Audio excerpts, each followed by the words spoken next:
Breaking news today. Please subscribe and then check notification box to get all breaking news alerts. For decades, serial rapist Bill Clinton has continued to sexually assault women while getting a free pass from the liberal media. Despite tearful testimonies of countless women who have bravely risked being suicided by Hillary to share what Bill did to them, these women are constantly demonized and ridiculed by liberals, who continue to claim these women are making up nonsense as a way to slander the former president. As liberals continue to publicly crucify U.S. Senate candidate Roy Moore, based on the shoddy testimony of a woman who appears to be retaliating for Moore's verdict against her while he was a judge, Bill Clinton is finding himself at the center of yet another huge sex scandal after several brave women have finally decided to risk it all to take their stories public.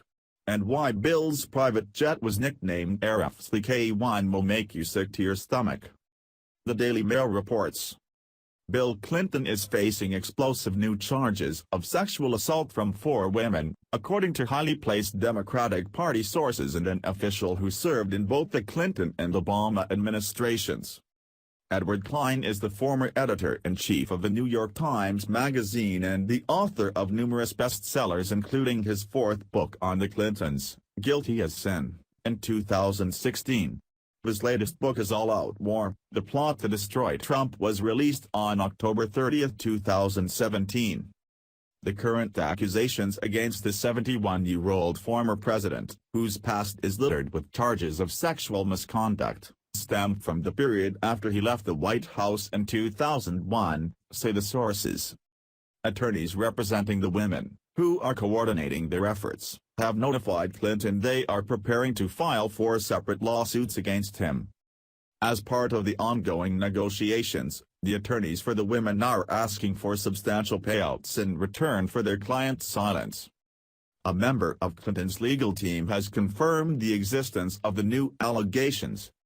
Back in the late 1990s, Clinton paid $850,000 to settle a sexual harassment lawsuit by Paula Jones, a former Arkansas state employee whose case led to Clinton's impeachment in the House of Representatives and his subsequent acquittal by the Senate in 1999.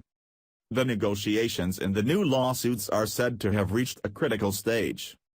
If they fail, according to sources in Clinton's inner circle, the 4 women are said to be ready to air their accusations of sexual assault at a press conference, making Clinton the latest, and most famous, figure in a long list of men from Harvey Weinstein to Kevin Spacey who have recently been accused of sexual assault.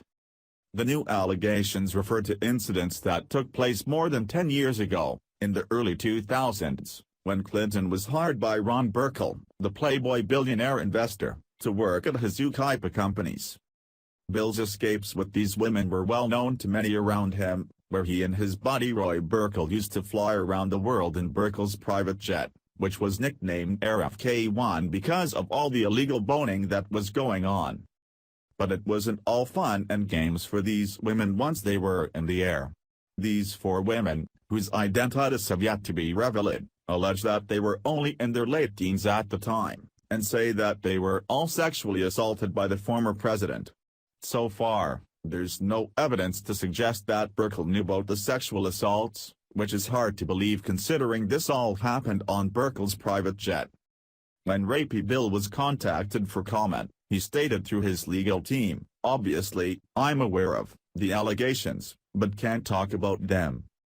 The Daily Mail predicts that this new scandal is likely to revive the debate over why Democrats defended Clinton during the Monica Lewinsky scandal and why liberals and feminists ignored credible charges of sexual assault against the 42nd president, not only from Paula Jones, but also from Juanita Broaddrick, Kathleen Willey, and others. Bill is distraught at the thought of having to testify and defend himself against sex charges again, said a Democratic Party official who is familiar with the case. He hopes his legal team can somehow stop the woman from filing charges and drag him through the mud. It's absolutely insane how Bill the rapist has managed to stick his man parts in whoever he wanted over the years, all while Hillary and the mainstream media worked religiously to bury the story and demonize these poor women. Hopefully justice will finally be served for every woman who has ever been victimized by this disgusting sexual predator.